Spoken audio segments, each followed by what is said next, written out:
Assalamualaikum warahmatullahi wabarakatuh.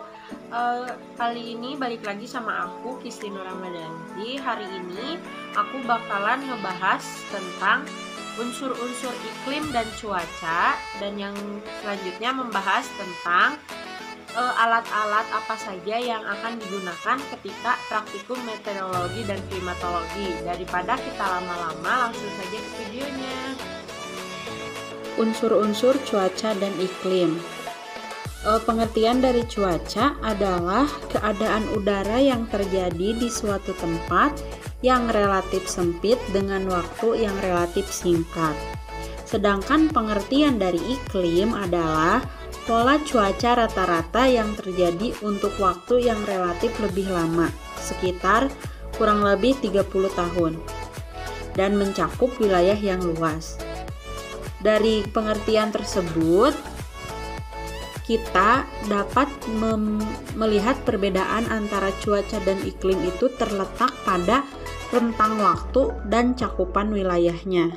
Oleh sebab itu, aku bakalan ngejelasin satu-satu dari unsur-unsur cuaca dan iklim. Unsur yang pertama adalah radiasi matahari. Radiasi matahari memiliki pengertian pancaran energi yang berasal dari proses termonuklir yang terjadi di matahari. Energi radiasi matahari terbentuk sinar dan gelombang elektromagnetik. Itulah pengertian dari radiasi matahari. Adapun unsur yang kedua adalah lamanya penyinaran sudut datang sinar matahari. Matahari memancarkan energi dari dalam bentuk radiasi matahari ke seluruh permukaan bumi sebagai sumber utama panas bumi. Jumlah radiasi matahari yang sampai ke permukaan bumi itu sekitar 47%.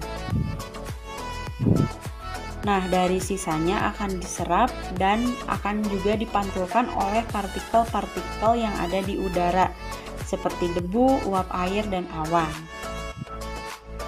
Proses penyinaran matahari pada bumi disebut dengan insolasi. Sebagai akibat penyinaran matahari terjadi pemanasan di permukaan bumi. Proses pemanasan tersebut dinamakan radiasi. Radiasi dari matahari yang menjadi sumber pemanas utama bagi bumi kita ini. Unsur yang ketiga adalah suhu udara. Suhu memiliki arti yaitu panas atau dinginnya suatu benda. Jadi, suhu udara atau temperatur udara adalah suhu panas atau dinginnya udara di suatu tempat pada waktu tertentu.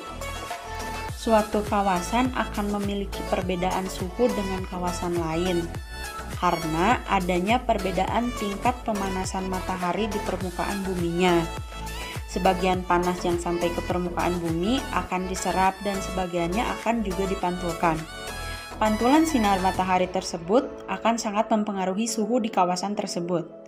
Kawasan permukaan bumi yang berada pada posisi 0 sampai 23 derajat lintang utara dan lintang selatan akan mengalami pemanasan yang lebih banyak dibandingkan kawasan lainnya, sehingga suhunya akan terbilang tinggi. Ini disebabkan penyinaran tersebut secara tegak lurus. Adapun kawasan yang berada pada posisi 23 sampai 40 derajat lintang utara dan lintang selatan akan bersuhu sedang karena sudut penyinaran lebih rendah dibandingkan pada kawasan dengan posisi 0 sampai 23 derajat lintang utara dan lintang selatan. Yang keempat ada kelembaban udara. Kelembaban udara memiliki arti yaitu banyak sedikitnya uap air di udara. Kelembaban ini mempengaruhi pengendapan air di udara. Pengendapan air di udara dapat berupa awan, kabut, embun, dan hujan. Alat untuk pengukuran kelembaban udara disebut higrografi. Kelembaban udara terdiri atas kelembaban relatif dan ada juga kelembaban absolut. Dan unsur yang kelima adalah tekanan udara. Tekanan udara memiliki arti yaitu suatu gaya yang timbul oleh adanya berat dari lapisan udara. Udara merupakan kumpulan gas yang masing-masing memiliki massa dan menepati ruang. Karena massanya yang dimilikinya, udara pun memiliki tekanan. Suhu di suatu kawasan sangat berpengaruh terhadap adanya tekanan udara di kawasan tersebut. Bila suhu semakin tinggi, maka tekanan udara akan semakin rendah. Ini disebabkan udara yang hangat bersifat renggang. Dan sebaliknya, jika suhu makin rendah, maka tekanan udara akan semakin tinggi karena udara yang dingin lebih padat daripada udara yang panas. Berdasarkan hal tersebut, suhu sangat menentukan perbedaan tekanan udara di setiap kawasan yang ada di permukaan bumi ini. Dan unsur yang keenam itu penguapan. Penguapan memiliki arti yaitu proses perubahan benda cair menjadi gas. Contohnya, adanya perubahan dari air menjadi uap air, dan lain sebagainya. Penguapan tidak terjadi begitu saja. Pengaruh fenomena penguapan adanya suhu, kelembaban, kecepatan angin, dan sinar matahari. Pengaruh yang tidak langsung kepada penguapan adanya ketinggian, garis lintang, dan waktu. Yang ketujuh, unsurnya yaitu awan. Awan adalah kumpulan besar dari titik-titik air atau kristal-kristal es yang halus di atmosfer. Pada waktu musim kemarau, sedikit sekali kita jumpai awan di udara karena penguapan yang terjadi sangat sedikit. Akan tetapi, jika di musim hujan, kita akan dapat banyak menjumpai awan dengan berbagai bentuk dan variasinya. Hal ini karena kandungan uap air di udara cukup banyak. Unsur yang kesembilan adalah angin. Angin memiliki pengertian yaitu massa udara yang bergerak dari permukaan bumi daerah yang tekanan udaranya tinggi ke daerah yang tekanan udaranya rendah. Kecepatan angin dapat diukur dengan menggunakan anemometer. Kecepatan angin akan dipengaruhi oleh beberapa faktor, yaitu gradien barometrik atau angka yang menunjukkan perbedaan tekanan udara di sekitar kita melalui dua garis isobar. Lalu relatif permukaan bumi, faktor tumbuh-tumbuhan, dan yang terakhir faktor jarak dari permukaan tanah.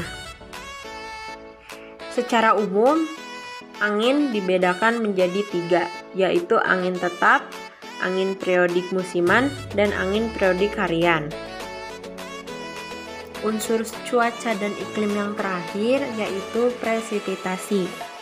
Presipitasi memiliki arti yaitu peristiwa jatuhnya titik-titik air ke permukaan bumi, baik dalam bentuk cair ataupun kristal salju, yang jatuh secara perlahan ke atmosfer bumi. Bentuk utama presipitasi yaitu hujan, salju, dan hujan es.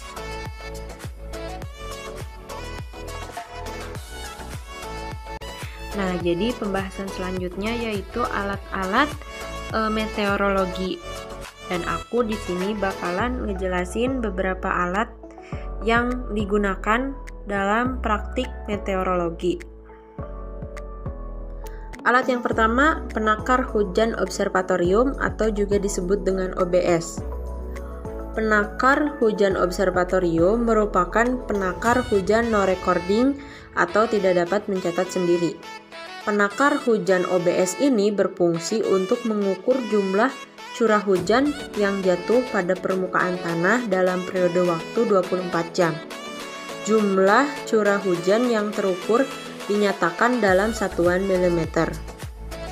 Penakar hujan OBS ini pada pengamatan agroklimat diamati tiap jam 7 waktu setempat.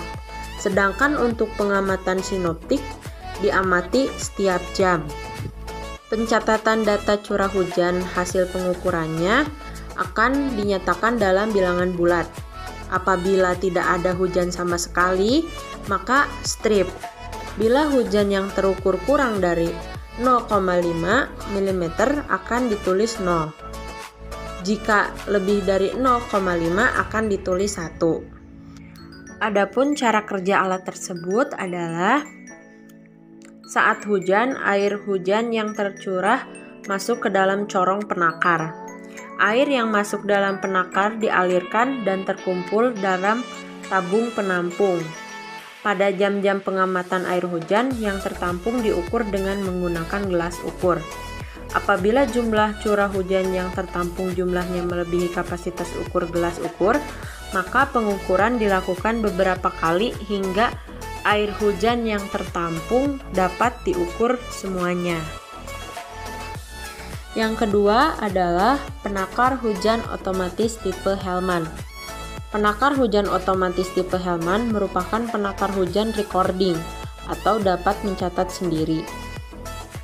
Data yang dihasilkan hujan dalam alat ini adalah waktu terjadinya hujan, periode hujan, intensitas curah hujan, dan jumlah curah hujan dalam satuan milimeter. Semua pengukuran tersebut untuk periode waktu 24 jam atau 1 hari. Hasil penakaran curah hujan selain dalam bentuk tampungan air hujan dalam panci penampungan juga dihasilkan dalam bentuk grafik yang tercatat pada pias. Penakaran dan penggantian kertas pias dilakukan pada jam 7 waktu setempat. Adapun cara kerjanya yaitu saat terjadi hujan, air hujan yang tercurah masuk dalam corong penakar. Air yang masuk dalam corong penakar dialirkan masuk dalam tabung pelampung. Penambahan air hujan yang masuk dalam tabung pelampung akan mengangkat pelampung yang berhubung dengan pena ke atas. Pergerakan pena akan membuat grafik pada pias yang diputar oleh jam pemutar, di mana sumbu X pada waktu antara jam 7 hari ini sampai jam 7 hari esok. Dan sumbu Y adalah jumlah curah hujan dengan nilai 0 sampai 10 mm.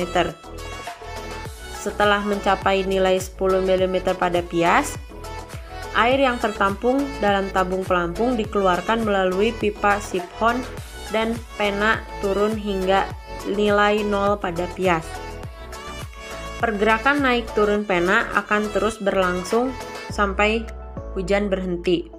Air yang dikeluarkan dari tabung pelampung kemudian tertampung dalam panci penampung, dan pada saat penggantian pias, air yang tertampung ditakar dengan gelas ukur dan dicatat pada pias. Yang ketiga ada cup counter anemometer. Cup counter anemometer merupakan alat no recording. Cup counter anemometer digunakan untuk mengukur kecepatan rata-rata angin pada ketinggian-ketinggian yang telah ditentukan. Data yang dihasilkan berupa kecepatan rata-rata angin pada ketinggian tersebut dalam satuan kilometer per jam. Di stasiun klimatologi akan dipasang 3 buah counter anemometer dengan ketinggian 0,5 meter, 2 meter, dan 6 meter. Dalam pengamatan agroklimat, cup counter anemometer diamati pada jam 7 waktu setempat, jam 7.30 waktu setempat, jam 10 waktu setempat, jam 13.30 waktu setempat, jam 14 waktu setempat, jam 16 waktu setempat, jam 17.30 waktu setempat, dan yang terakhir jam 18 waktu setempat. Adapun cara kerjanya yaitu saat terjadi angin, tenaga geraknya akan memutar mangkok baling-baling. Putaran tersebut diteruskan ke counter berupa penambahan nilai pada angka-angka counter. 3 kali pemutaran penuh, nilai pada counter akan bertambah sebesar 0,01. Yang keempat ada termometer tanah. Termometer tanah merupakan alat no recording. Alat ini digunakan untuk mengukur suhu tanah pada beberapa kedalaman yang telah ditentukan. Kedalaman tanah yang bisa diukur meliputi kedalaman 0 cm, 2 cm, 5 cm, 10 cm, 20 cm, 50 cm, dan yang terakhir 100 meter. Termometer tanah terbagi menjadi dua, yaitu termometer tanah gundul dan termometer tanah berumput. Termometer tanah berumput diasumsikan sebagai tanah yang memiliki vegetasi, sedangkan tanah gundul diasumsikan sebagai tanah yang tidak memiliki vegetasi sama sekali. Prinsip kerja termometer tanah ini hampir sama dengan termometer biasa, hanya bentuk dan panjangnya yang berbeda. Pengukuran suhu tanah lebih teliti daripada suhu udara. Perubahannya lambat sesuai dengan sifat kerapatan tanah yang lebih besar daripada udara. Yang kelima ada open pen. Open pen termasuk alat no recording. Alat ini digunakan untuk mengukur daya penguapan lapisan udara dekat tanah. Penguapan dari open pen tidak sama dengan penguapan suatu permukaan bumi, tetapi dapat menunjukkan perkiraan besarnya penguapan suatu permukaan bumi. Data yang dihasilkan dinyatakan dalam bentuk satuan milimeter. Untuk pemasangan satu unit open pen biasanya dilengkapi dengan alat pendukung, yaitu sebuah penakar hujan OBS dan sebuah cup counter anemometer dengan tinggi 50 cm. Cara kerja alat yaitu dengan adanya penguapan, permukaan air pada panci akan berkurang. Pengukuran dilakukan di dalam steel wheel yang terdapat lubang pada dasar untuk jalan masuk air. Jumlah air yang menguap dalam jangka waktu tertentu diukur menggunakan hot glue dengan merubah letak ujung jarum sampai menyentuh permukaan air.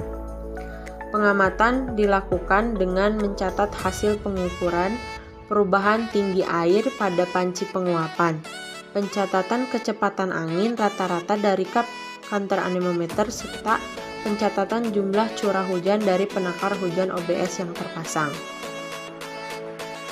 Yang keenam, Campbell Stokes.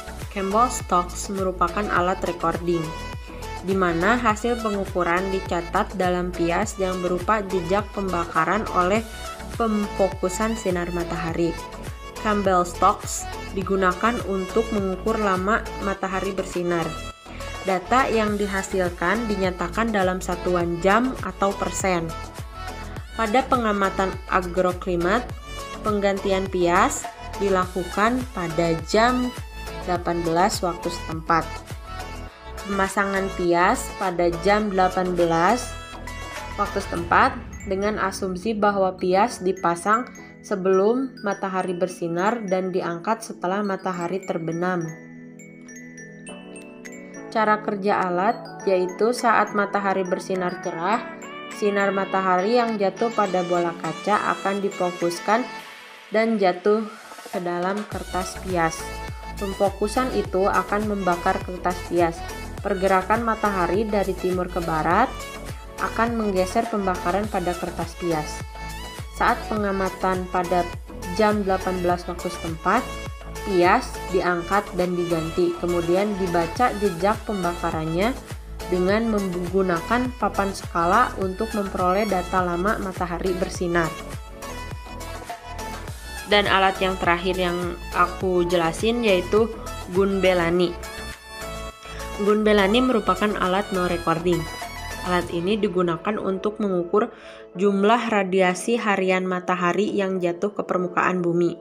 Data yang dihasilkan berupa jumlah radiasi matahari yang dinyatakan dalam bentuk satuan gram. Pada pengamatan agroklimat, Gun Bellany diamati pada pukul 7 waktu setempat. Cara kerja dari alat tersebut yaitu selama terjadinya pancaran radiasi oleh matahari, terjadi penyerapan kalor oleh bola tambang hitam. Panas hasil serapan tersebut digunakan untuk penguapan aqueous yang terdapat di dalamnya. Uap air yang dihasilkan masuk ke dalam reifer. Karena terjadi perbedaan suhu antara bola tambang hitam dengan tabung buret, uap air akan menggembung dan akhirnya mengumpul dalam dasar reifer. Pengamatan dilakukan dengan mencatat sisa air yang terdapat pada dasar reifer telah dibalik dan mencatat jumlah air yang terkumpul pada dasar reservoir setelah terjadi pengembunan selama 24 jam. Dan cukup sekian video kali ini, semoga menjadi manfaat dan menambah ilmu bagi para penonton, terutama bagi saya sendiri. Wabillahi taufiq wal hidayah. Wassalamualaikum warahmatullahi wabarakatuh.